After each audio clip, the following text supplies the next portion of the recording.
Na'udzu billahi as-sami'il 'alim minasy syaithanir rajim. Bismillahirrahmanirrahim. Assalamualaikum warahmatullahi wabarakatuh.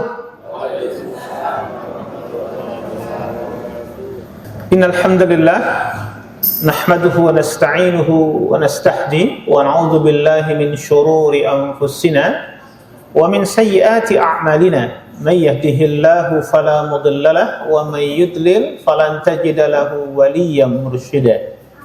Asyhadu an la ilaha illallah wahdahu la syarika lah wa asyhadu anna Muhammadan abduhu wa rasuluh sallallahu alaihi wa alihi wasallam la nabi wa la rasul ba'da amma ba'd. Qala Allah ta'ala fil Qur'anil Karim na'udzu billahi as-sami'il 'alim minasy syaithanir rajim ya ayyuhalladzina amanu taqullaha haqqa tuqatih wa la tamutunna illa wa antum muslimun. Wahai orang-orang yang beriman, bertakwalah kepada Allah dengan takwa yang sebenar-benarnya takwa. Jangan sampai kalian mati, kata Allah, kecuali tetap dalam keadaan beragama Islam. Bapak Ibu sekalian, rahimani wa rahimakumullah. Pertama, kita bersyukur pada Allah. Pagi ini kita masih diberikan sehat oleh Allah, masih diberikan panjang umur, kesempatan oleh Allah untuk kita bisa hadir di majelis ilmu ini. Mudah-mudahan waktu yang kita luangkan ya untuk hadir di majelis ilmu ini menjadi kebaikan buat kita, dan apa yang disampaikan oleh Allah Subhanahu wa taala melalui lisannya Nabi sallallahu alaihi wasallam itu kita dapatkan sebagaimana Nabi kita mengatakan, man salaka tariqan yaltamisu bihi ilman sahalallahu lahu tariqan ilal jannah. Siapa yang menempuh satu jalan dalam rangka menuntut ilmu syar'i, maka Allah akan mudahkan baginya jalan ke surga insyaallah. Dan mudah-mudahan kita termasuk orang-orang yang Allah mudahkan untuk masuk ke dalam surganya insyaallah.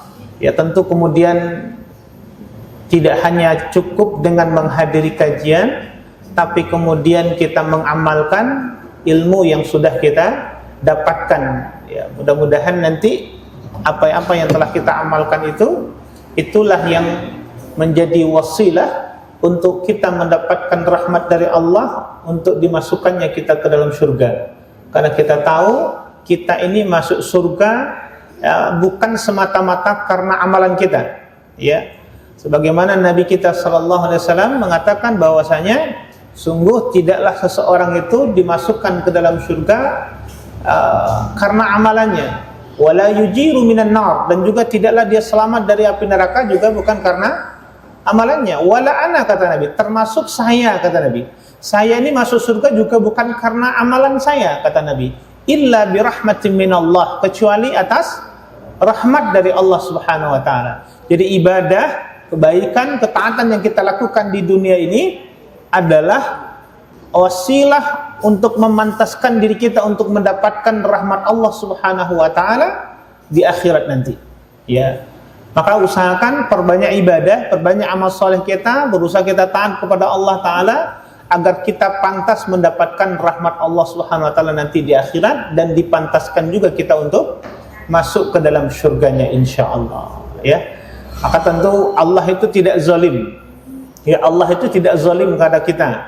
Selagi kita taat mau patuh, ya insyaallah balasannya adalah surga, gitu ya. Maka disampaikan al-jaza'u min jinsil amal, kata Nabi. Balasan itu ya sesuai dengan apa yang kita lakukan.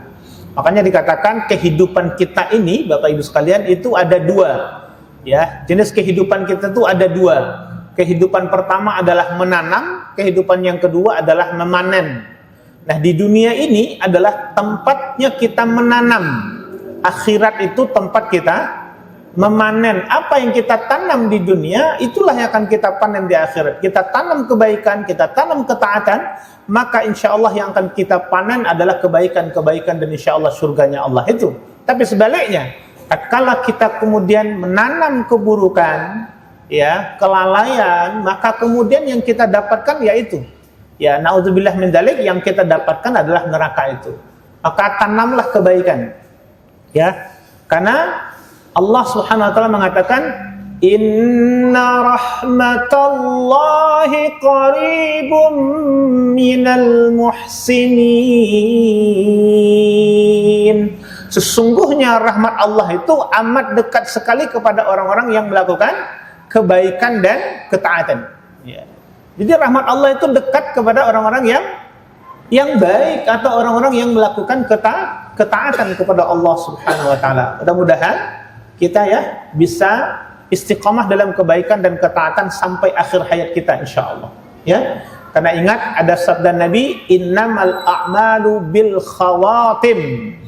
Sesungguhnya amalan seseorang itu dilihat di akhir-akhir hayatnya. Ya, apakah kita itu husnul khatimah atau su'ul khatimah, itu sebagai penentu, Pak.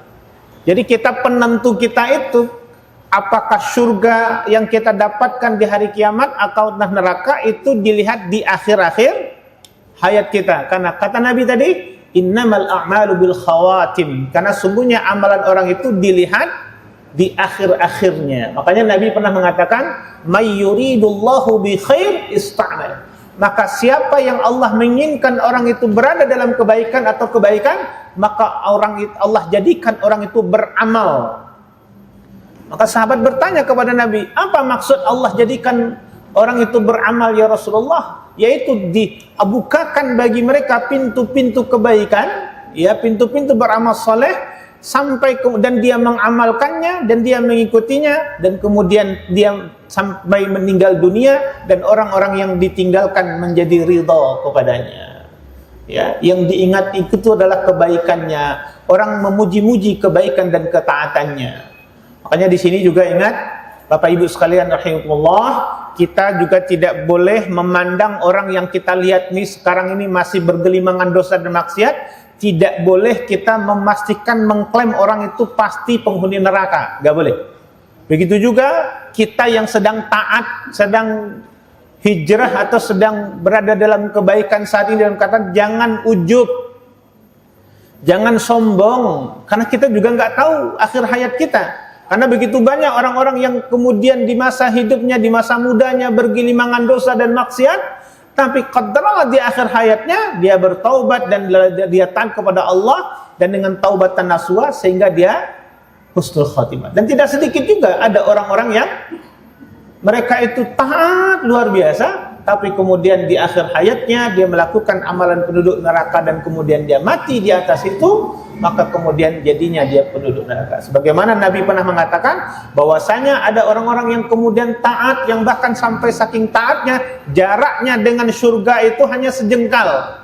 Tapi apa? Dia melakukan amalan penduduk neraka dan mati dia di atas itu, akhirnya masuk neraka. Ada orang-orang yang ahli maksiat yang sampai jaraknya dengan neraka itu sejengkal, tapi dia taat kepada Allah, dia bertaubat, maka kemudian akhir hayatnya dan dia mati di atas ketaatan itu, akhirnya dia masuk ke dalam surga. Maka hati-hati dengan tipu daya syaitan, ya, yang salah satu tipu daya syaitan itu adalah menjadikan kita orang-orang yang ujub, sombong atas ketaatan atau ibadah yang kita lakukan. Ya, kalau ada orang yang belum taat, belum tergerak hatinya untuk mau ngaji, mau ke masjid, tugas kita apa? Mendakwahkan dan mendoakan. Ya, bukan menghina mereka, bukan menjadi hakim terhadap mereka. Kita ini bukan menjadi hakim untuk ibadah orang lain, ketaatan orang lain. Yang kita lakukan adalah mendoakan dan mendakwahkan mereka agar mereka itu berada dalam kebaikan. Tugas kita itu adalah itu, ya. Jadi jamaah Allah Ta'ala ini ya, kita ingatkan perihal ini agar kemudian kita insyaallah mudah-mudahan kedepannya bisa sama-sama berada dalam kebaikan dan ketaatan insyaallah. Salawat dan salam semoga selalu terlimpah curahkan buat Nabi besar kita Muhammad sallallahu alaihi wasallam. Semoga kita bisa mendapatkan syafaat dari Nabi sallallahu alaihi wasallam insyaallah, dan kita bisa minum di telaganya dan bisa bersama dengan Nabi sallallahu alaihi wasallam nanti di surga insyaallah. Amin Allahumma amin. Bapak Ibu sekalian rahimakumullah, pagi ini kita coba mengingatkan satu tema yang mungkin tema ini sudah pernah juga dibahas oleh ustadzah terdahulu. Nah, tapi tidak ada salahnya kita untuk mengingatkan. Kenapa? Karena tidak sedikit kita itu ngaji, yang ngajinya itu kalau setelah ngaji lebih banyak ingatnya atau lupanya? Ingatnya atau lupanya? Apalagi rata-rata banyak yang jiping. Apa itu jiping? Ngaji kuping. Karena jenengan itu saya yakin tidak sepintar Imam Syafi'i, tidak secerdas Imam Bukhari. Imam Syafi'i sekali baca itu langsung hafal, langsung ingat dan gak lupa. Imam Bukhari itu sekali dengar itu langsung ingat dan tidak lupa. Kira-kira ada yang seperti Imam Bukhari di sini? Imam Syafi'i? Masya Allah. Kadang-kadang yang sudah nyatat aja di rumah urung tentu diwocong. Wes bola balik ganti bukunya gitu kan, belum tentu dibaca gitu ya. Masya Allah. Maka perlu diingat. Makanya kita harus rajin datang ke majelis ilmu, majelis taklim itu Bapak Ibu agar diingat-ingatkan terus. Oh iya ini belum diamalkan, oh ini belum diamalkan, agar kemudian kita bisa beramal ya. Jadi diingat-ingatkan lagi kita insya Allah. Nah pada kesempatan kali ini tema akan kita bahas adalah ya, golongan-golongan manusia yang menyesal nanti di hari kiamat. Ya, Bapak Ibu sekalian Allah, berbicara tentang masalah penyesalan itu biasanya penyesalan itu memang di akhir gitu ya. Tapi jamaah sekalian ada para ulama menjelaskan penyesalan itu ada dua katanya. Ada penyesalan yang masih bermanfaat, ada penyesalan yang sudah tidak ada manfaatnya. Jadi ada penyesalan yang penyesalan itu masih ada manfaatnya. Yang kedua ada penyesalan itu yang sudah tidak ada manfaatnya lagi. Jadi ini yang kita ingatkan. Jadi penyesalan pertama jamaah sekalian yang masih ada manfaatnya adalah penyesalan di waktu menjelang ajalnya tiba. Arti sebelumnya dia meninggal dunia, di akhir-akhir hayatnya dia menyesal. Maka penyesalan di akhir-akhir hayat itu masih manfaat. Ya, masih bermanfaat. Ya, misalkan penyesalan ada orang-orang fasik. Fasik itu apa Bapak Ibu? Apa itu fasik? Orang fasik itu gimana? Jadi ada munafik, ada fasik, gitu. Apalagi? Ada kafir gitu ya. Nah, fasik itu apa? Jadi orang-orang fasik itu adalah kalau kita melihat di dalam Al-Qur'an itu adalah falamma zaghu azaghallahu qulubahum wallahu la yahdil qaumal fasiqin. Surat apa itu? Al-Qur'an gitu ya. Nah, insyaallah. Terus paling gampang kan begitu toh. Rasa mumet-mumet. Surat apa? Al-Quran gitu ya. Jadi Allah katakan bahwasanya orang-orang itu tatkala kebaikan kebenaran itu sudah disampaikan kepada mereka lalu mereka sengaja berpaling, maka Allah akan palingkan benar hatinya. Jadi orang fasik itu adalah orang-orang yang sudah sampai kabar kepada mereka, sudah sampai ilmu kepada mereka, sudah sampai larangan perintah itu sudah sampai kepada mereka, tapi mereka sengaja berpaling. Ada nggak sifat kemunafikan itu ada pada diri kita? Ada ya? Kita tahu bohong itu nggak boleh, tapi masih bohong nggak? Ibu-ibu pernah ngapusi bapak nggak? Pak pernah bohongin istri nggak Pak? Orang sengojong. Bapak-bapak pernah bohong sama istri ya? Lo bohong istri itu kan boleh Ustaz, demi menjaga keharmonisan kan begitu ya. Tapi hati-hati ya. Jadi jangan salah, ghibah boleh nggak Bu? Ghibah itu boleh nggak?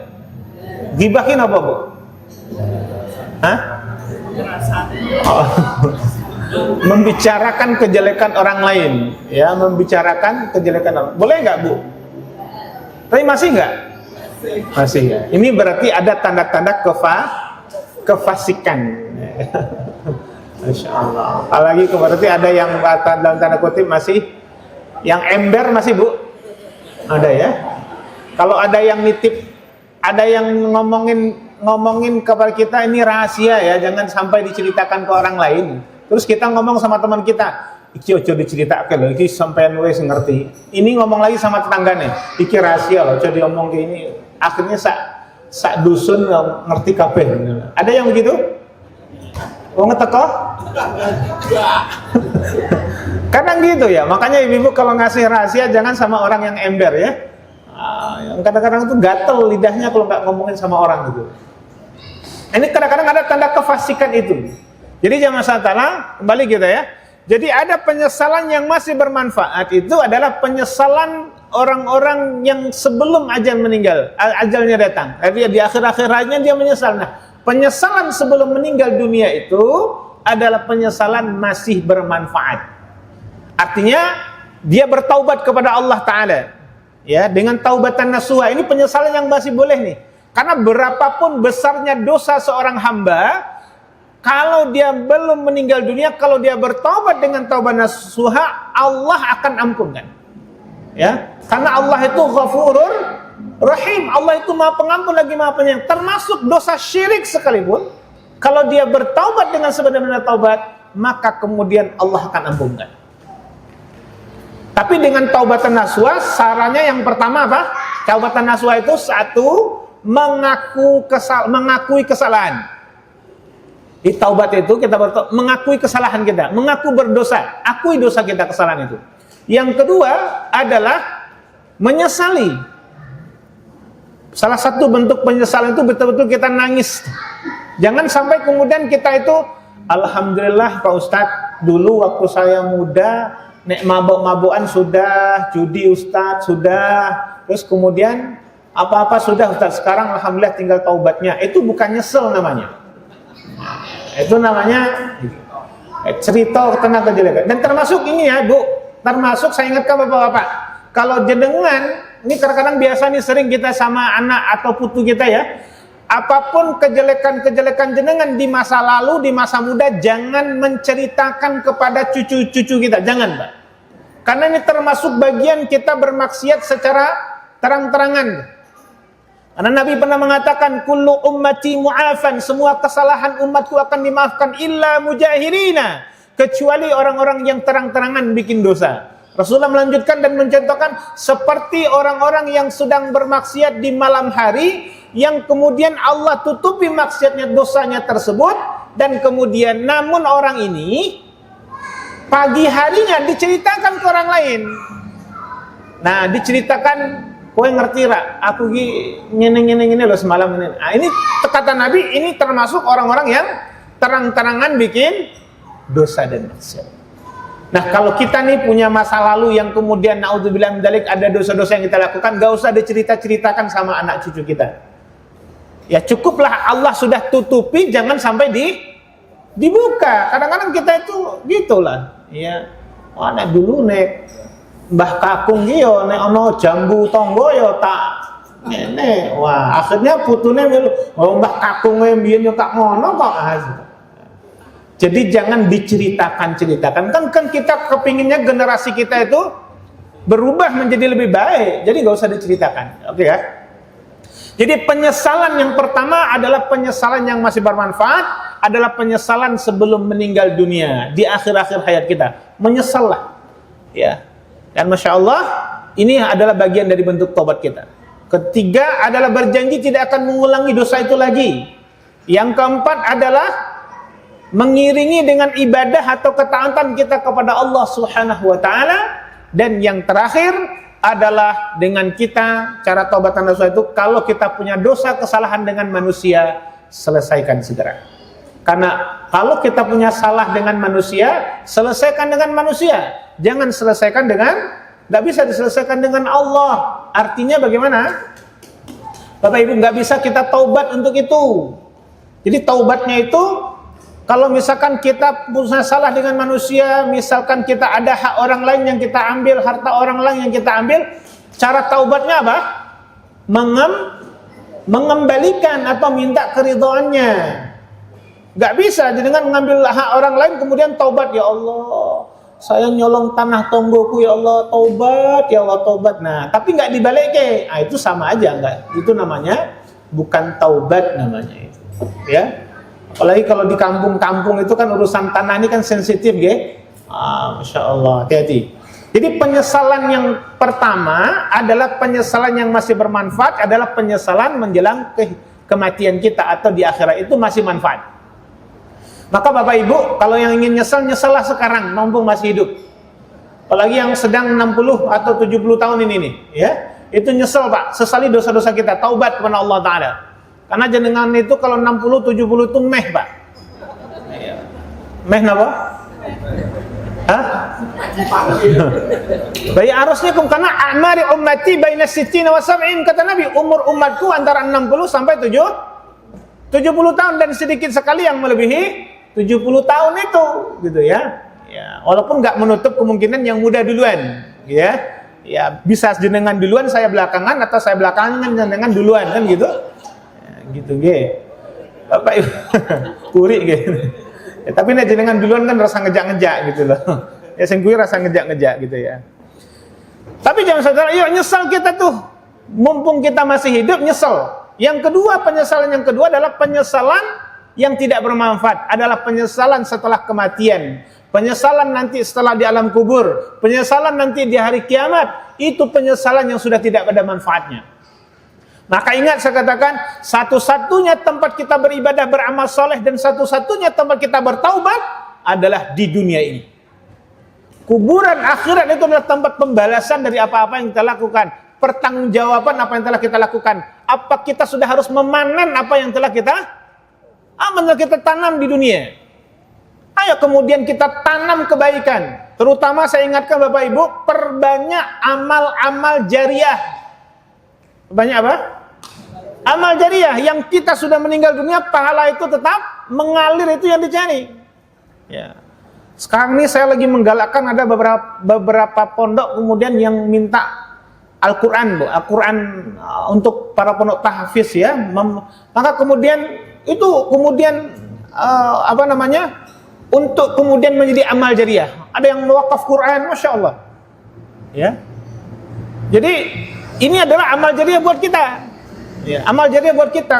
Kalau Al-Quran yang kita wakafkan itu kemudian dibaca oleh para penghafal Quran, yang dibacanya tentu tidak sekali, berulang-ulang dia membaca, satu huruf dikalikan 10, berapa kali dia baca? Dia baca Bismillahirrahmanirrahim. Berapa huruf itu? 19. Dikalikan 10, 109. Masya Allah. Orang baca nun, udah dapat pahala 10. Kita yang ngasih Al-Quran dapat ngalir terus, walaupun kita telah sampai dia hafal, udah berapa pahala yang kita dapatkan itu. Maka jamaah saudara, perbanyak amal jariah. Saya ingatkan tuh ya, perbanyak amal-amal, karena ini bekal kita Pak. Ya. Jangan kemudian kita itu kekeh dengan menahan harta kita. Ingat, yang namanya rezeki itu apa yang kita makan, yang kita konsumsi, dan apa yang telah kita manfaatkan. Yang belum kita konsumsi, yang belum kita manfaatkan, belum tentu rezeki kita. Uang yang ada di deposito jenengan, di tabungan jenengan, belum tentu rezeki jenengan. Emas batangan yang disimpan itu belum tentu rezeki jenengan. Bisa saja sibuk kemudian beli tanah, beli sini, beli situ, kemudian beli emas, numpuk-numpuk, tahu-tahu is dead, tahu-tahu mati. Yang senang siapa? Ahli warisnya. Kalau ahli warisnya soleh, ingat sama kita. Kalau enggak, maka banyak orang-orang yang berteriak, kata Nabi, di alam kubur itu, mali, mali, mali, hartaku, hartaku, hartaku. Kata Nabi, harta kalian itu cuma 3. Yang kamu makan habis, yang kamu pakai akan usang, dan yang kamu sedekahkan, itulah harta kalian yang sebenarnya. Jadi kita sedekah itu Bapak Ibu, kita berinfak itu adalah untuk kita, tabungan akhirat kita. Sekarang pertanyaan saya, banyakkan mana tabungan dunianya atau tabungan akhiratnya Bu? Dunianya, yang sudah kabeh ya, gitu. Wah, nek misalkan nabung banyak setiap bulan sekian, tapi nek sedekah orang ngewu. Dari tahun 2000 sampai sekarang masih infaknya orang ngewu. Yang penting kan ikhlas, ikhlas. Yo ada peningkatan. Masa orang ngewu, wes orang ngewu minta masuk surga tanpa hisap lagi, wah aneh gitu. Naik ojek aja tekan belabaknya raiso 2 orang ngewu gitu. Jadi jamaah saudara, ya ditambah peningkatan, ditingkatkan ya. Jangan rongewu terus Pak. Ya. Kapan kita masuk surga? Karena kata Rasulullah, kita itu nanti akan dinaungi oleh sedekah kita nanti di hari kiamat. Kalau banyak sedekah kita, insya Allah kita tidak akan merasakan panasnya nanti padang mahsyar. Ya, tapi kalau infaknya mau ngerengewu itu jenengan pakai kertas koran wae gak? Ya, tetap aja sumuk itu. Jangan bakhil. Orang yang pelit sedekah itu sebenarnya dia pelit terhadap dirinya sendiri sebenarnya. Ya, makanya kata Nabi, "Thalathah muhlikatun." 3 perkara yang membinasakan manusia. Syuhun muta'un, wa hawan mutaba'un, wa i'jabul mar'i bi nafsih. Apa yang membinasakan itu? Yang membinasakan itu adalah syuhun muta'un, sifat pelit yang diperturutkan. Jadi dalam agama itu, dalam hadis itu ada bakhil, ada syuhun. Itu maknanya sama-sama pelit, Bu. Tapi kalau bakhil itu pelit, dia nggak mau berbagi sama orang lain. Orang lain tidak mau, jangan sampai merasakan atau menikmati kekayaannya, hartanya, itu bakhil. Tapi syuhun itu pelit banget. Artinya apa? Jangankan untuk orang lain, untuk dirinya saja dia pelit, Bu. Termasuk dia sedekah, sebenarnya kan untuk diri dia, pelit dia. Apa meneh? Kalau kemudian gue lauk ini iso dingit ngut kowe. Itu. Padahal duitnya akeh dulu. Insyaallah. Iso njaluk yang njaluk gitu kan. Terus pakaiannya lusuh-lusuh gitu kayak orang miskin. Enggak, salah satu bentuk syukur kita fa amma bi ni'mati rabbika fahaddits. Salah satu bentuk syukur itu Bapak Ibu menampakkan nikmat yang Allah berikan kepada kita. Jadi kalau Allah sudah berikan kita nikmat, kita diberikan oleh Allah Subhanahu wa taala rezeki, ya kita juga menampakkan Allah itu telah berbuat baik kepada kita. Pakaian kita kalau ke masjid atau untuk ibadah itu sudah mulai yang bagus gitu ya. Itu jangan sampai kemudian ibu-ibu udah uangnya udah banyak, anaknya sudah sukses. Ini masa pakai rukuknya wes kutu air, iwe dinggo. Daster wes suwe iwe dinggo. Masalah. Yang baru-baru kadang-kadang nggak mau dipakai, hati-hati ya. Ingat, semua akan dihisap oleh Allah. Semua akan dihisap oleh Allah Ta'ala ya. Jadi jangan sampai kita itu jangan Ta'ala termasuk orang-orang yang menyesal nanti di hari kiamat. Yang penyesalan di hari kiamat itu tidak akan ada lagi artinya, tidak akan ada lagi gunanya. Ya. Sebagaimana Allah katakan dalam Al-Quran, walau tara idil mujrimuna nakisu ru'usihim inda rabbihim rabbana absarna wa sami'na farji'na na'mal salihan inna muqinun. Surat apa ini? Al-Quran. Pintar.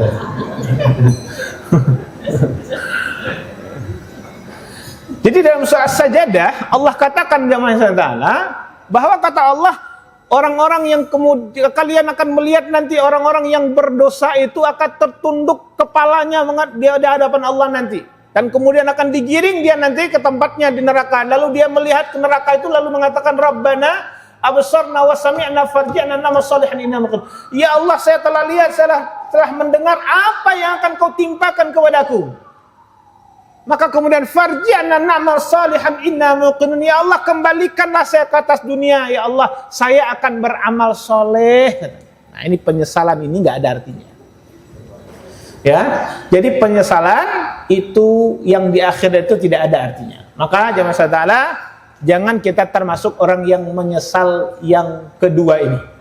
Kalau menyesallah kemudian kita sekarang mumpung masih hidup ya, karena satu-satunya tempat kita menyesal yang masih bermanfaat adalah di dunia ini ya. Karena setelah kehidupan dunia tidak ada lagi gunanya taubat, tidak ada lagi gunanya penyesalan itu.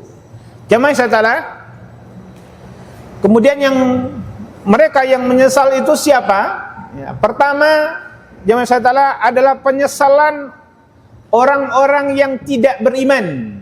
Ya, jadi orang yang tidak beriman ketika diazab ya di dalam neraka sebagaimana disebutkan dalam Al-Qur'an dalam surat Fatir ayat ke-37, mereka meminta agar dikembalikan untuk ke dunia untuk mengerjakan amal soleh ya, dan kemudian dia akan meninggalkan perbuatan-perbuatannya yang masa lalu.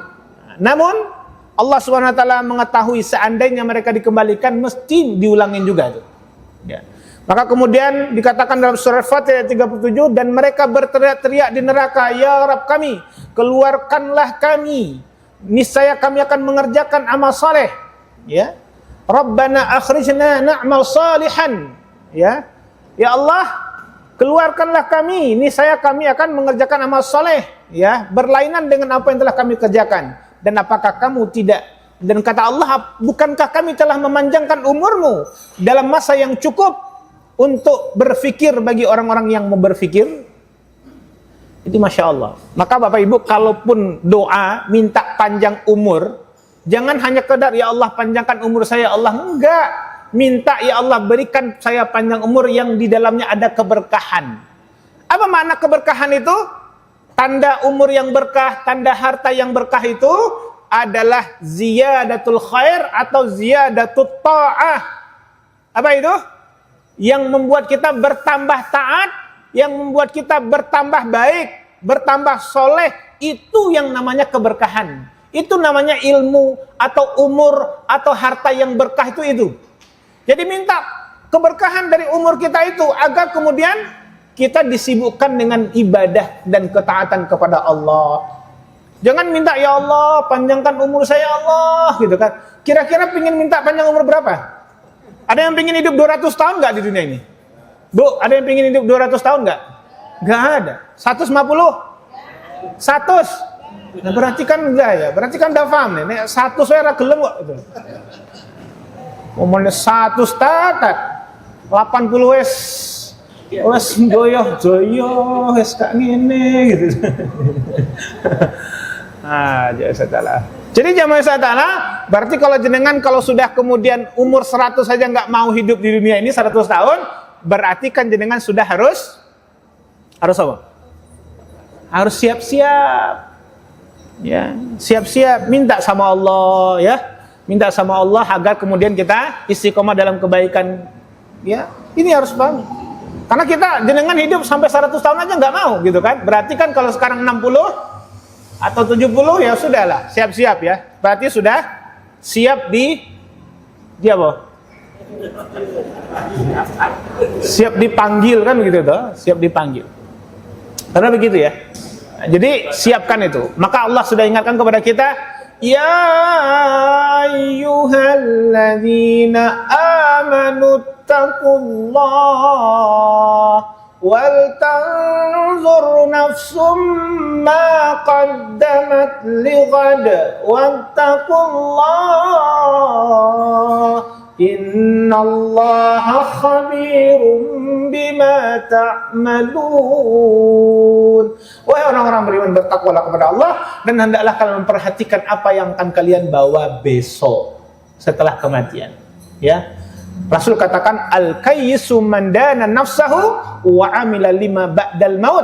Nabi pernah mengatakan orang yang berakal, orang yang cerdas itu di dunia adalah mereka yang mampu mengendalikan hawa nafsunya dan mereka yang mau beramal untuk hari setelah kematiannya. Itu orang yang cerdas. Pun siap dereng sangune. Pun cekap dereng jareng ya. Ada rencana enggak kapan? Belum ada perencanaan justru. Ya, insyaallah. Ngalir wae tapi yo banyak taubat, minta ampun sama Allah, istighfarnya banyak ya, sering taubat. Dan kalau sudah 60 70 tahun orientasinya harus akhirat.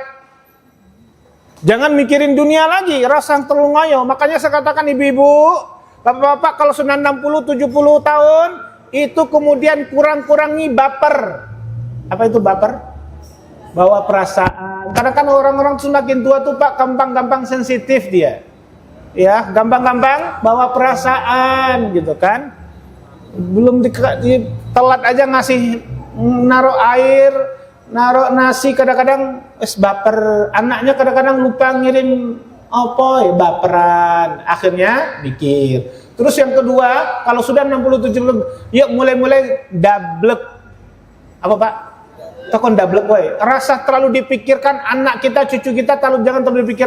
Yang difikirkan bagaimana kita ibadah kepada Allah, mempersiapkan sanggup kita.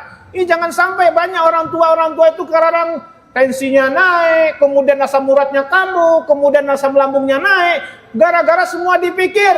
Anak yo dipikir, putune saya dipikir, kadang-kadang anaknya ora mikirin dia gitu. Ada nggak makhluk yang gitu, Bu? Banget tekor ayo. Ada itu ibu-ibu, bapak-bapak itu. Tahu-tahu kok kemudian asam lambungnya naik, tensinya naik, apa dipikir, anak yo dipikir, kemudian putunya dipikir, mantu yo dipikir, kabeh dipikir, yo mumet gitu. Akhirnya apa? Ya wes gitu loh. Ra iso turu, ra iso mangan, ora rasake dhewe. Kalau bahasanya wes rasane dhewe kapok kowe kan ada yang bilang begitu. Nauzubillah min dzalik.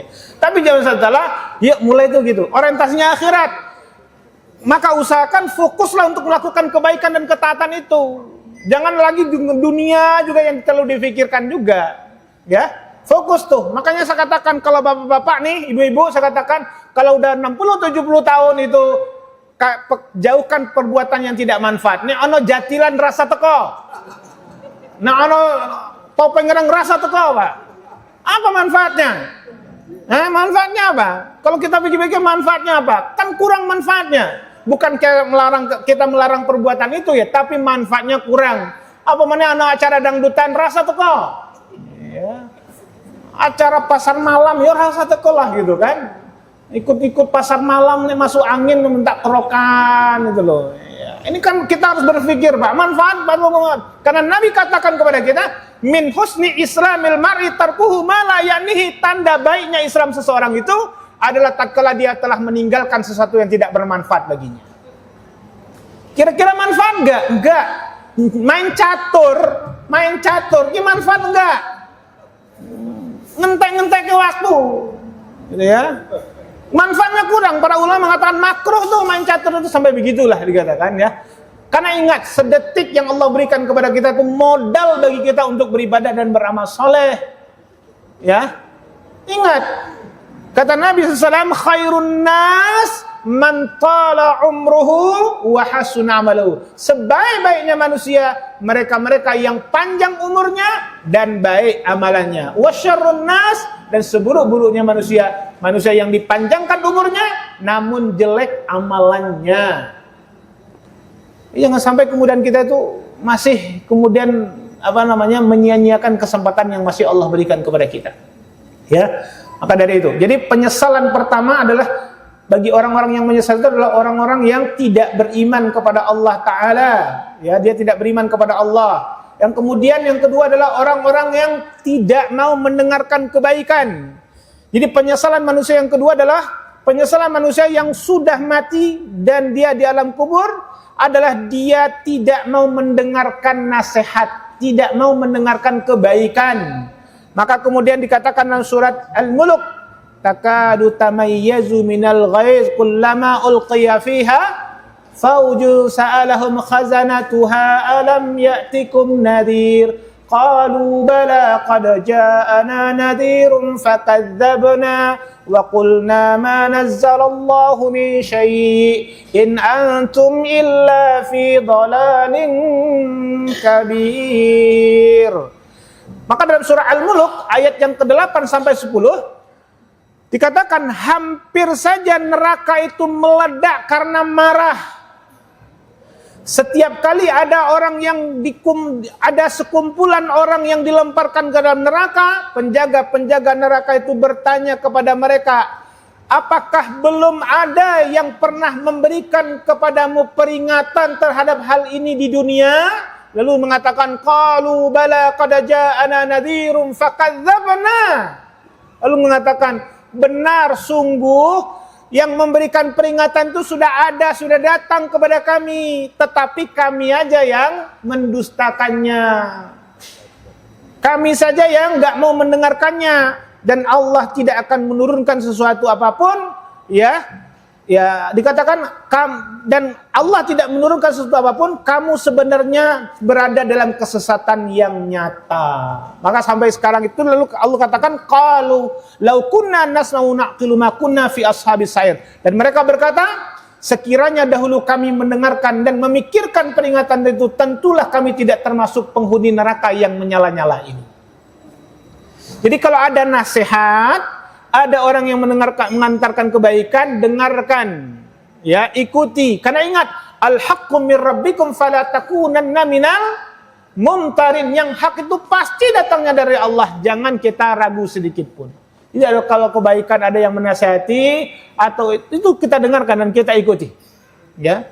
Jangan kita cuek. Ya. Belajar kita. Apa yang nasihat itu amalkan. Ini yang perlu kita lakukan.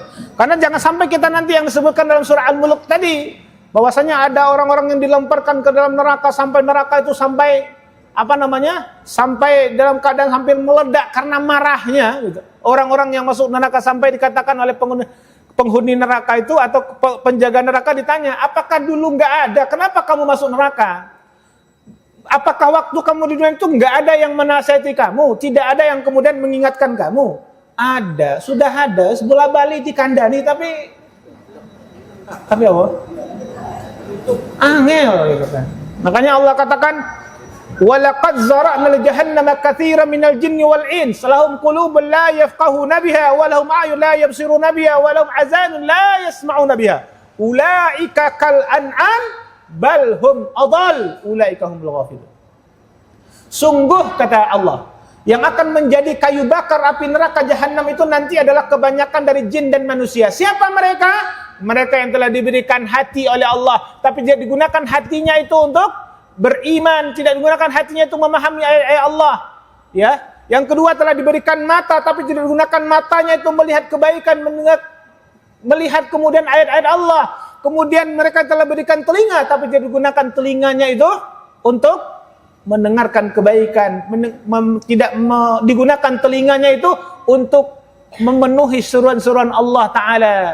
Maka kemudian Allah katakan, ulaika kal an'am, mereka inilah yang seperti binatang ternak, bal hum adall, bahkan lebih hina daripada binatang ternak.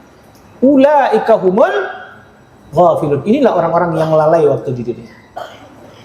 Maka Bapak Ibu, kalau ada nasihat atau kemudian kita diingatkan kepada kebaikan, ternyata kok kemudian itu harus kita rubah perbuatan kita, ya kita berubah, kita menjadi lebih baik, ya. Suruh taubat, ya taubat.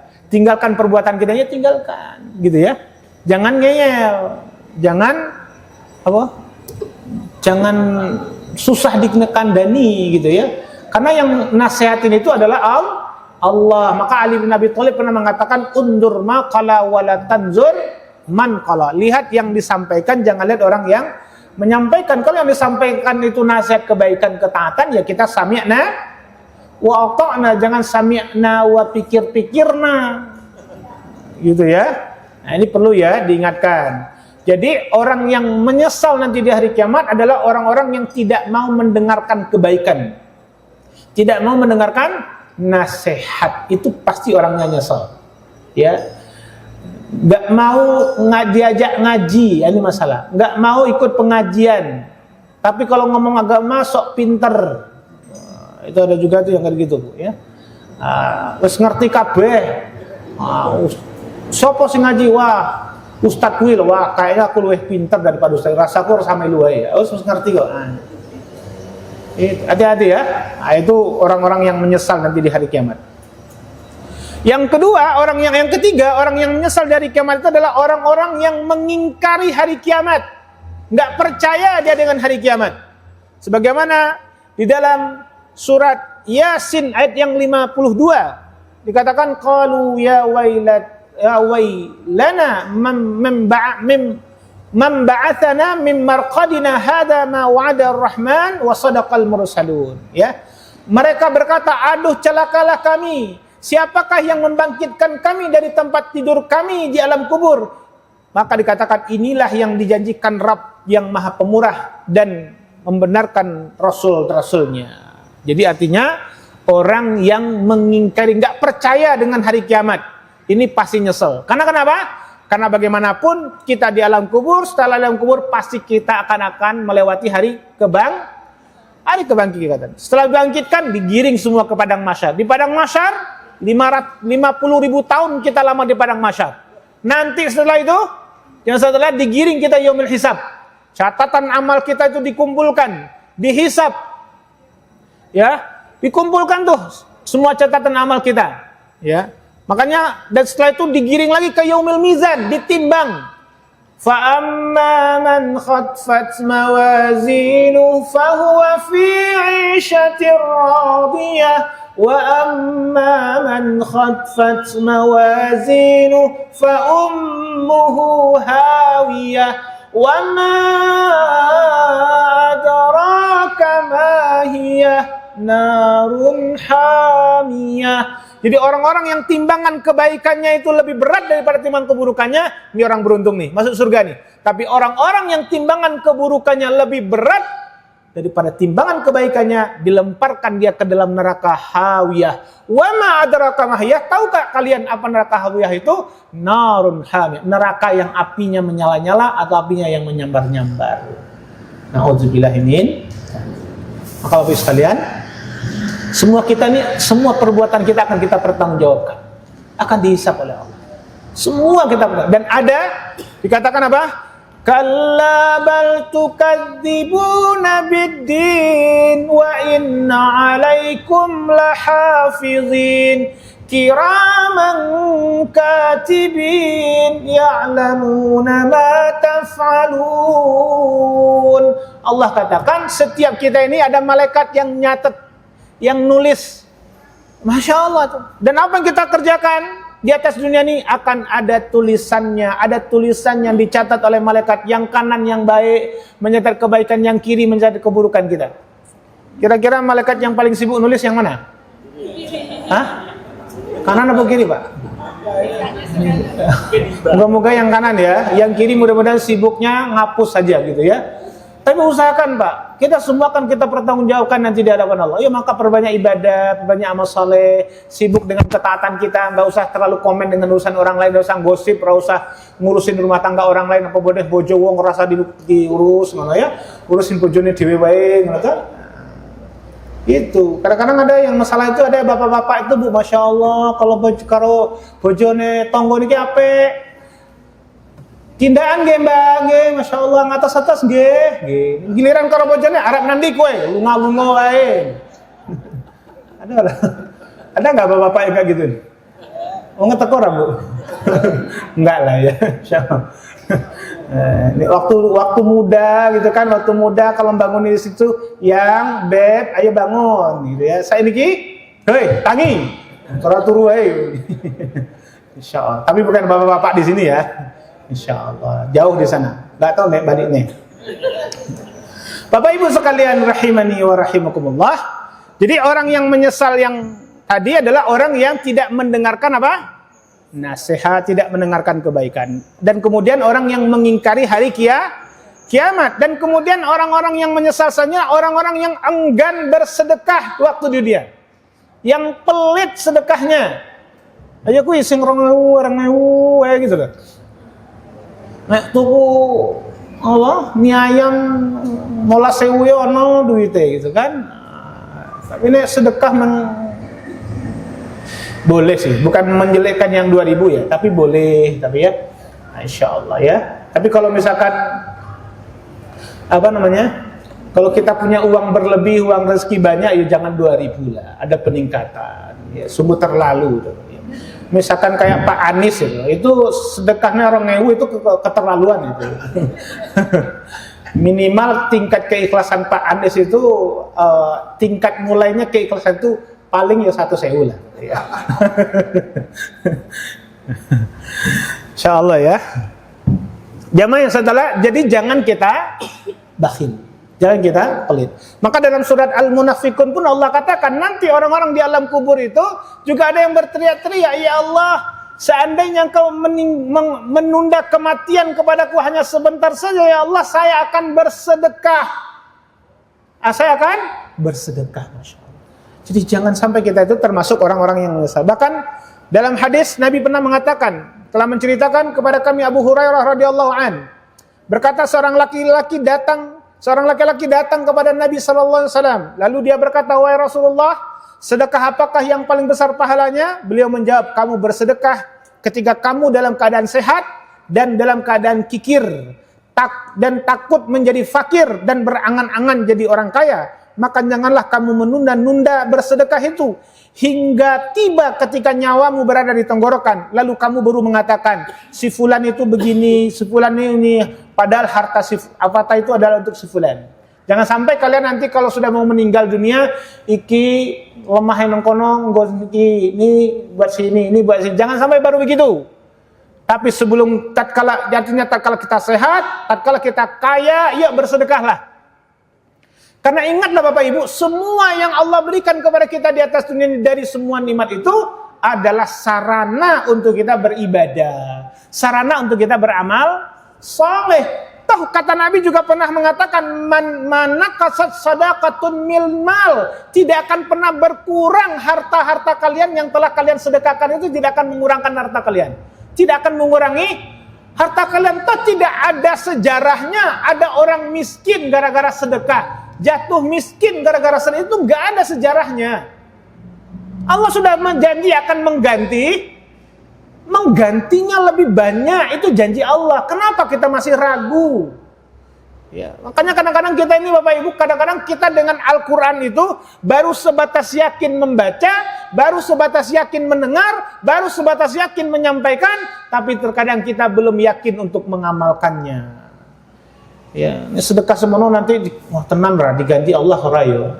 Kadang mikir, hitung sama Allah itu kadang-kadang kita masih pakai hitung-hitungan manusia, matematika kita itu pakai matematika manusia. Enggak, jangan. Ya, jangan gitu. Maka ingat, semua nikmat yang Allah berikan kepada kita, termasuk harta itu adalah sarana untuk kita ibadah.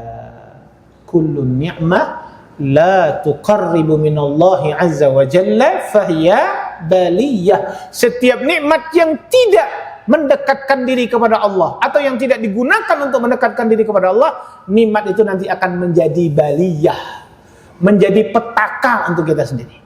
Karena ingat, semuanya akan dihisap, diminta pertanggungjawabannya.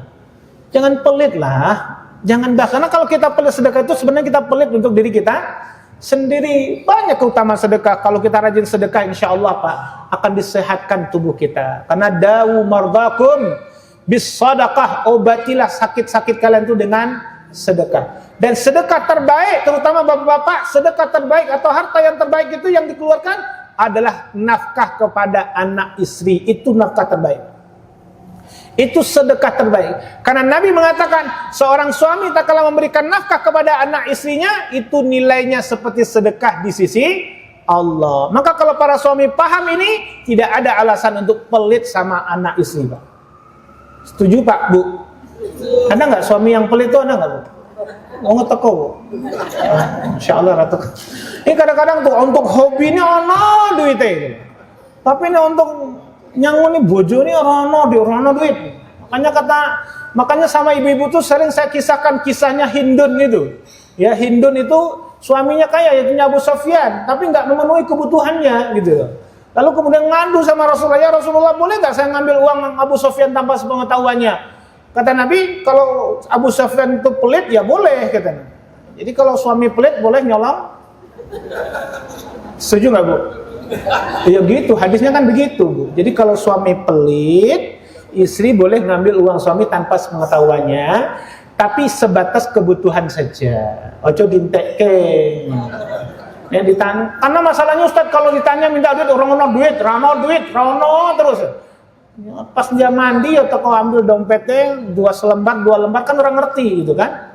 Nah, misalkan dia nanya, Bu, ngerti rano duit gue nih? Loh, katanya jenengan rano duit tapi itu. Ini ngajarin nyolong nih. Kalau suami, ada nggak suami pelit di sini? Insya Allah di sini nggak ada ya. Neng rumah ya Allah bisa. Oh, neng kene agak ngaji. Jamaah yang saudara, karena memang sebaik-baik suami itu adalah yang paling baik kepada istrinya. Kata Nabi, saya itu adalah orang yang paling baik kepada istri saya. Gitu ya. Nah, insya Allah ya. Istri yang Arab minta sangoni untuk ngaji ya disangoni Pak. Gitu ya. Ini Arab tuku apa meneh? Tuku gamis ya ditukokke. Ya. Tuku tas Ya di toko ke sing 50.000 wae. Karena tas yang mahal itu sama tas yang kemudian yang 3 juta, 5 juta, 10 juta itu sama kemudian yang harganya 100.000 nek kondangan podo wae Bu. Isinya podo-podo lemper, podo-podo jenang Bu isine gitu. Ya, kadang-kadang itu karena gengsi aja kadang-kadang gitu ya. Nah, jadi zaman santai ya. Jadi orang yang menyesal pada hari kiamat adalah orang-orang yang pelit bersedekah, yang enggan bersedekah. Padahal semua itu Allah kasih kepada dia sarana untuk beribadah. Mumpung masih itu rezeki, mumpung kaya, mumpung ada uang, bersedekahlah. Bantu saudara-saudara kita, keluarga kita. Karena tatkala kita bersedekah itu, ya manfaatnya kan juga untuk kita. Asalkan ingat, tatkala kita sedekah, misalkan kita berbagi kepada orang lain, ingat jangan pernah kita berharap orang yang kita bantu itu, yang kita beri sedekah, membalas kebaikan yang sama. Kenapa? Karena yang telah berjanji untuk membalas kebaikan kita itu adalah Allah. Jadi jangan gak usah ngomel kalau ada orang yang kita udah bantu, udah disedekahi, terus kemudian dia nggak membalas dengan kebaikan yang sama, nggak usah marah, karena yang berjanji untuk membalas kebaikan kita itu adalah Allah. Karena Nabi pernah mengatakan, wallahu fi aunil abdi maka al abdu fi aunil akhi. Allah akan senantiasa menolong seorang hamba selama hamba itu mau menolong saudara-saudaranya. Yang janji itu. Walaupun adabnya orang kalau sudah dibantu, kalau melihat ada orang yang telah membantu kita itu membutuhkan, ya membalas kebaikan orang lain, itu adabnya. Tapi yang membantu jangan pernah berharap orang yang telah kita bantu membalas kebaikan yang sama. Karena nanti kecewa kita. Makanya nggak boleh kita berharap sama berharap itu hanya boleh sama Allah. Ibu-ibu pernah kecewa? Dikecewakan suami pernah nggak?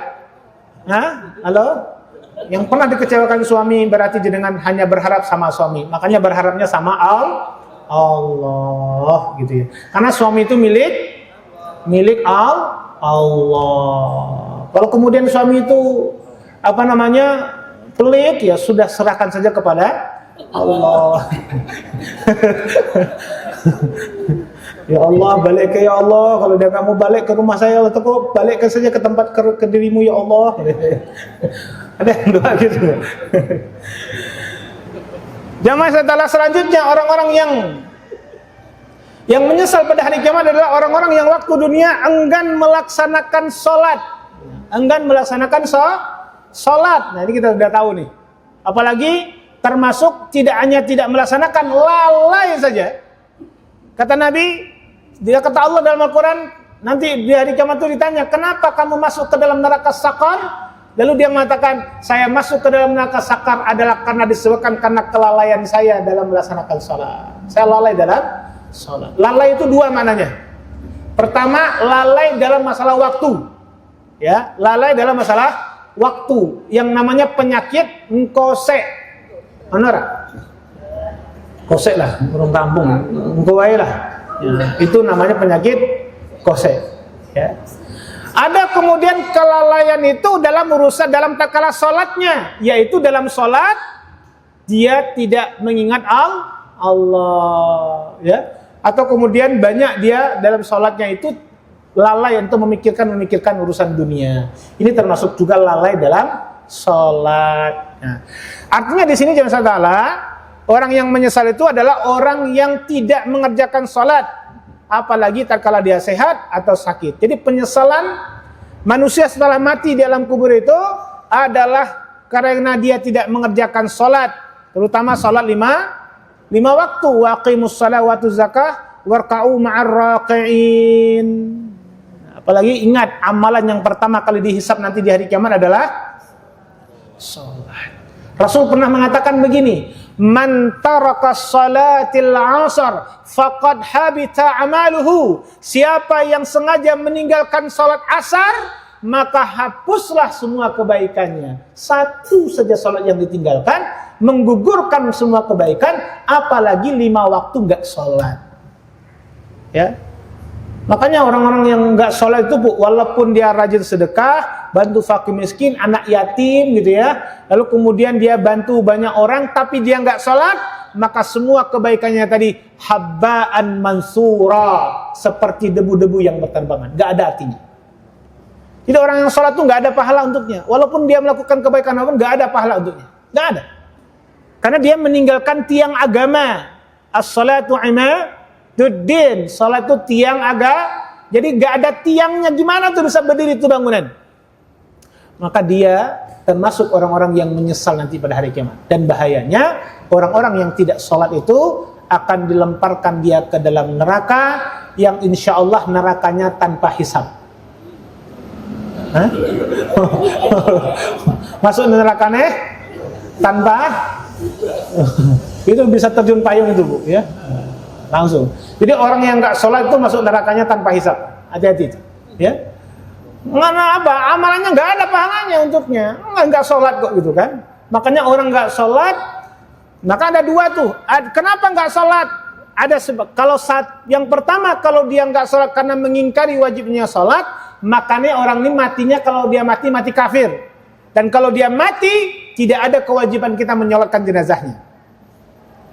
Yang kedua, ada orang yang kemudian nggak sholat itu karena malas. Nah ini kita masih toleransi nih. Toleransi masih silahkan yang mau menyolatkan. Tapi disarankan tokoh agama, tokoh masyarakat kalau bisa jangan menyolatkan jenazahnya. Untuk memberikan pelajaran bagi yang masih hidup, yang kemudian Pak Kiai, Pak Ustadz nggak mau menyolatkan orang ini ya karena dia nggak sholat gitu ya. Ini masalah. Ya ini pelajaran gitu ya. Karena dia tidak sholat tadi gitu. Ya, karena dia sengaja melalaikan sholat. Maka hati-hati, jangan sampai nggak sholat. Nanti kalau karena repot juga, Pak. Orang yang nggak sholat, kadang-kadang orang tahu ngaji, nek mati minta disolat ke, pripun itu? Oke, Pak. Kira-kira dengan gue, kalau ada tetangganya mati tapi ora tahu sholat, disolat ke boten? Halo? Disolat ke boten, Bang? Ana tanggane jenengan ora tahu sholat mati, disolat ke boten? Insyaallah. Bu, tapi kan nggak seperti itu prakteknya. Atau kok disolat ke wae lah mesake, tompo ra ditompo ya kono, kan ngono ta? Biasanya kan gitu ya, namanya kita bermasyarakat kadang-kadang begitu ya. Tapi kalau misalkan dia itu apalagi dia dukun, apa dia itu orang-orang yang mengingkari wajibnya sholat, kalau dia mati tidak ada kewajiban kita menyolatkan jenazah, nggak usah disolatkan, ya. Atau kok dipendem aja apa-apa. Kadang ada lagi yang malas ke masjid. Nek mati pingin disolatkan di masjid itu gemes juga kita. Ratau ke masjid, padahal dia malah tonggone masjid, ratau ke masjid.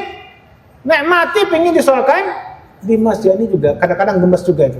Lagi sholat kerasa-rasanya Allahumma firlahu warhamhu wa'afihi, rasanya ngono rasanya gitu. Ratau ke masjid gitu. Karena ingat ya, siapa orang-orang yang waktu di dunia, kata Imam Ibnu Qayyim itu, kakinya berat dilangkahkan ke rumah Allah, kakinya berat dilangkahkan ke masjid, ke mushola, maka jangan harap kakinya akan ringan dilangkahkan ke surga. Karena rumah Allah yang di dunia saja kita enggan mendatanginya, apalagi surga. Mungkin karena al-jaza'u min jinsil amal. Allah akan membalas sesuai apa yang kita lakukan. Sekarang apa masalah kita nggak ke masjid? Sarana banyak, minimal dalam satu rumah itu ada motor. Ya, bapak-bapak nggak mau ke masjid juga. Ini apa ini masalahnya? Kadang-kadang kantornya di Magelang, kantornya di Jogja, di Semarang, on time. Tapi masjid yang hanya jaraknya cuma sekian meter dari rumahnya, nggak kelihatan. Ini masalahnya begini nih. Susah nih kakinya dilangkahkan ke surga, gitu loh. Karena laki-laki yang soleh, Pak, itu di masjid sholatnya, di rumah itu laki-laki soleh. Jangan jadi laki-laki soleh, gitu. Ya. Ada ibu-ibu punya suami, ini sholatnya di rumah, padahal dia sehat, gitu. Kok dikasih mukena warna pink, gitu. Gitu ya. Tapi diingatkan ya Bu, seorang istri itu kan harus mengingatkan. Karena ingat, istri tidak boleh menasehati suami. Ingat ya Bu ya. Ini komunikasi nih. Istri tidak boleh menasihati suami, istri hanya boleh mengingatkan atau mengusulkan. Kang, ini wis maghrib, terus kita sholat di masjid nggih. Oh nggih. Nah, itu enak tuh.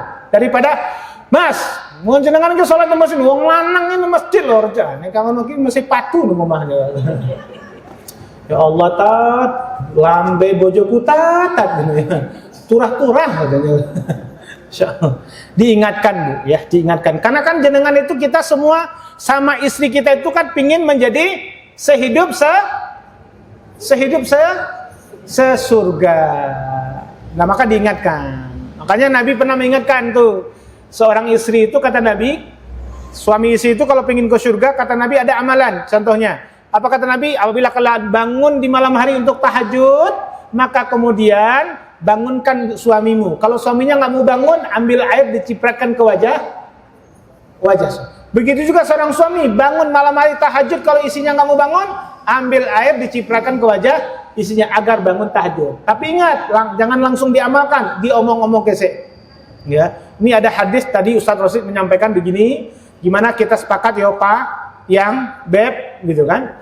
Nah, kalau misalkan kita tahajud, siapa yang duluan bangun, yang susah bangun, nah itu kemudian dicipratkan ya gak bangun juga, maka bisikkan di telinganya, la ilaha kok ditalkin deh.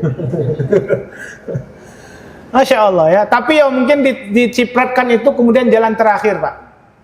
Artinya ya sudahlah, panggil dulu dengan panggilan sayang. Ayo sayang, dikecep keningnya gitu ya. Yuk bangun, yuk yang gitu ya, bangun, yuk kita tahajud. Kan pingin masuk surga bareng gitu kan. Apa kowe di neraka wae? Karena memang tetap keluarga itu kan ada yang gitu Pak. Ada yang suami istri masuk neraka. Siapa? Abu Lahab, suami istrinya masuk neraka itu. Ada yang istrinya masuk surga, suaminya di neraka. Siapa itu? Fir'aun, istrinya Asia masuk surga, ya. Fir'aun di neraka. Ada yang suaminya itu masuk surga, istrinya di neraka. Nabi Lut, Nabi Nuh, gitu toh. Ada yang suami istri itu masuk surga. Nabi Ibrahim. Kira-kira pingin Nabi Ibrahim atau kayak siapa Pak? Ibrahim ya Bu, sepakat nggih?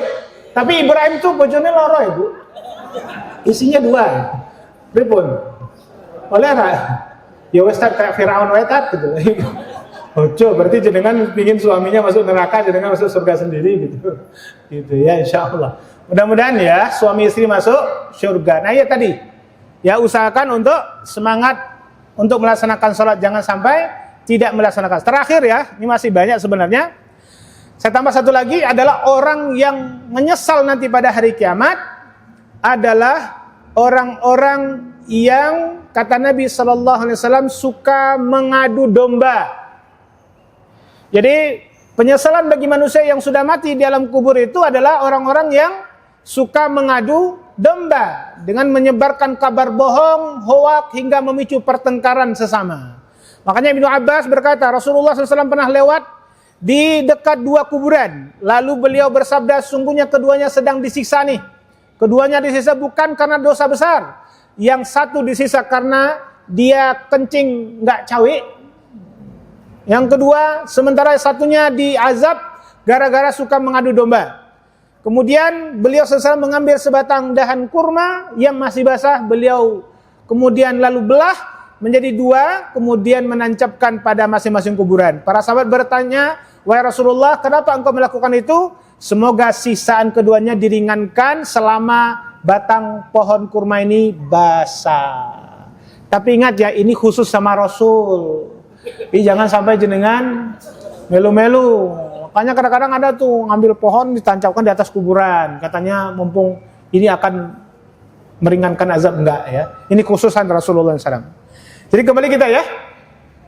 Yaitu orang yang menyesal pada hari kiamat adalah orang yang suka mengadu domba, yang suka gosip sana atau mengadu domba, menjadikan orang bertengkar gara-gara berita hoak yang disampaikan. Maka ibu-ibu bapak sekalian, kalau ada kabar, kalau ada berita tentang seseorang itu jangan langsung diterima, jangan langsung ikut menyebarkan. Hati-hati, itu bisa saja adalah hoak. tabayun dulu. Jangan sampai kita salah, jangan sampai gara-gara omongan kita itu mengadu domba, menjadikan perselisihan atau memutuskan hubungan silaturahim gara-gara omongan kita. Karena seperti itu nanti itu menjadikan kita termasuk orang-orang yang menyesal atas perbuatan kita. Bapak Ibu sekalian, saya cukupkan dulu karena poinnya masih banyak ya. Mudah-mudahan kita bisa lanjutkan sambung di waktu dan kesempatan yang lain. Tapi poinnya, kalau kita ingin menyesallah kita di dunia, ya, menyesallah kita sebelum kematian kita datang, ya. Ayo bertaubat kita, menyesal kita sekarang, ya. Dan kemudian kita menjadi orang-orang yang lebih baik dan berdoa kepada Allah agar diberikan keistiqomahan dalam kebaikan dan ketaatan sampai akhir hayat kita insyaallah, ya. Ini yang bisa disampaikan. Saya mohon maaf lahir batin kalau ada kata-kata yang kurang berkenan. Semua yang benar insyaallah datang dari Allah. Kalau ada yang salah datang dari kesalahan saya pribadi, mohon maaf. Wabillahi taufiq wal hidayah wa ridha wal inayah. Subhanakallahumma wa bihamdika asyhadu an la ilaha illa anta astaghfiruka wa atubu ilaik. Assalamualaikum warahmatullahi wabarakatuh.